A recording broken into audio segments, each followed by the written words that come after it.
boys in yellow come out and play. Gotta make them follow. You lead the way. Say S-U-B-E-R-K-I-N-G-S. 들리르크 덤미르크 얘들이야 아주부주 얼추노르크. Say S-U-B-E-R-K-I-N-G-S. Everybody, this is Arun Venugopal, and over the next few minutes I'm going to try and deconstruct the phenomenon that is Chennai Super Kings.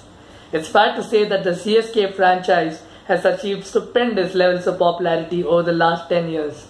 Let's find out how. S-U-B-E-R-K-I-N-G-S. One of the earliest criticisms that I've actually heard about the Chennai Super Kings franchise is that it didn't feature many Tamil Nadu players, nor did it feature many players of Tamil origin.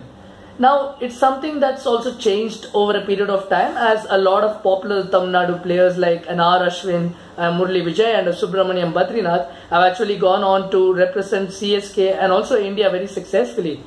But I don't think this per se has anyway had any resonance on the average CSK fan. Just look at the likes of MS Dhoni, who is called Thala, or Suresh Raina, the Chinna Thala, or even Dwayne Bravo. All these players are effectively household names as far as the CSK fan is concerned.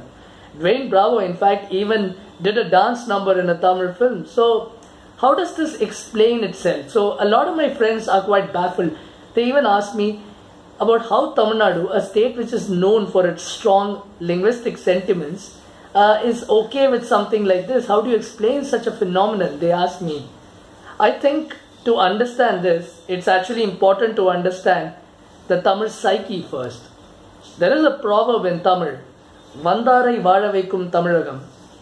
Roughly translated, this would actually mean that Tamil Nadu not only welcomes its guests, but also ensures that they thrive and succeed on these shores. So that pretty much sums up how Tamil Nadu looks at what you would traditionally call the outsiders.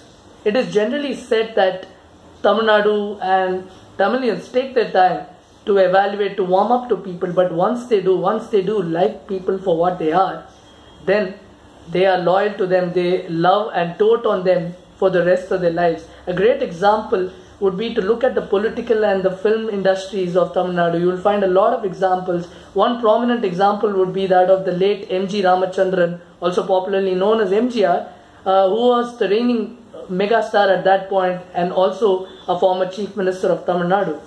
And hence it doesn't really surprise me to see that Dhoni, a Suresh Raina or a Dwayne Bravo or any of the other Chennai Super Kings boys have pretty much been accepted by the CSK fans, by the Tamil fans as one of their own. S-U-B-E-R-K-I-N-G-S. It's important to understand that Chennai is not cosmopolitan in nature, say like a Bengaluru or a Mumbai. But what Chennai does really well is that it finds a way to accommodate differences even within its homogeneous framework. Chennai also thrives on the power of simplicity. Pretentiousness doesn't really work in this city. And all these are pretty much in alignment with the way the promoters of the Chennai Super Kings operate as well. If you look at their promotional campaigns, there isn't quite the razzle-dazzle that you find in the marketing campaigns of a lot of other franchises. They're pretty much simple and to the point. You look at the Whistle Podu campaign. The Whistle Podu campaign is essentially a success of two words. These two words encapsulate the ethos of Chennai. So that's a branding strategy that's carried out really well. Look at the name Chennai Super Kings, for example. I remember that at the time the IPL first began, a lot of people especially from outside Chennai, found it to be quite tacky. But super is a word that's very intrinsically Chennai. Super is a hyperbole that's used everywhere at all points in Chennai. It's never superb, mind you, it's always super. So they got the naming strategy right as well. It's Chennai Super Kings. As simple as it sounds, it's a name that's been very effective and it's a name that's grown synonymous with Chennai over the years. S-U-B-E-R-K-I-N-G-S. I've come across this question a number of times over the last couple of years. But this seems to have resurfaced recently, especially in the wake of the ball tampering controversy that provoked considerable outrage among Australians and also fans of the Australian cricket team across the world as well. In this regard, I sense that there is a general wonderment and there is also a sense of bafflement among neutral observers and fans of other teams as well as to why the fans of Chennai Super Kings didn't show as much outrage during a similar controversy, the spot fixing scandal a couple of years ago. When I'm asked this question, I think I go back to only a couple of reasons.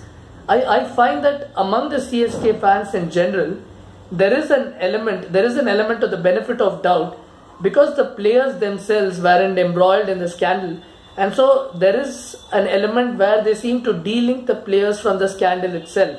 So rather than any sense of outrage, I think they've gone the other way around, and there have been campaigns in the past requesting the IPL, the BCCI to reinstate the franchise, and there was considerable sadness when the 2-year ban was slapped. So it's a slightly puzzling thing if you're a supporter of any other franchise or if you're a neutral cricket observer. But I would put it down to the general emotional response of the average CSK fan. I think the average CSK fan, to go back to some of the earlier points that we have made, is unflinchingly loyal to his side, and this is another demonstration of his loyalty. And also because there wasn't, like I said, any other player that was embroiled or directly involved in the scandal, there is an element of doubt that is largely prevalent. Also, if you look at the Tamil psyche again in this regard, I keep going back to that because it's instructive for us to understand where they come from.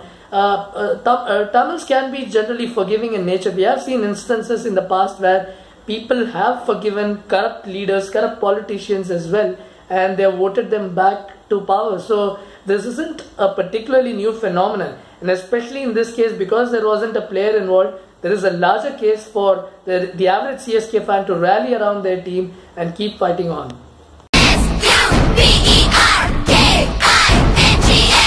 Over the last couple of years, there was hardly any top-flight cricket action at the M.A. Chidambaram Stadium because with the 3 stands being locked in and hardly any IPL matches, the TNCA saw that it was the right time to float the Tamil Nadu Premier League.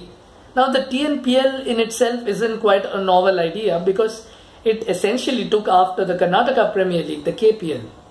So while the TNPL was a moderate success in itself, the CSK franchise actually saw bigger gains to be made. And they had a twofold advantage here. Firstly, they made use of the idle capital that was the M.A. Chidambaram Stadium. But secondly and more importantly, they ensured that there was brand recall. There was brand recall of CSK wherever it was possible. So at every instant, CSK was invoked. But more effectively, they made sure that they got on board MS Dhoni and Suresh Raina to make appearances at different venues where TNPL matches were being played. Dhoni, in fact, was the one that unveiled the TNPL brand to begin with. So that was a smart winning strategy.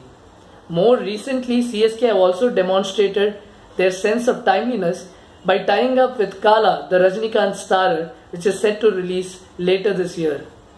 All these things are actually indicative of the fact that CSK knows how to time their promotional strategies at the right time. While they might be largely conservative, they sure know how to make the right winning partnerships. जीत के आया हूँ क्या साला क्या बोला रे भाई पीछे हो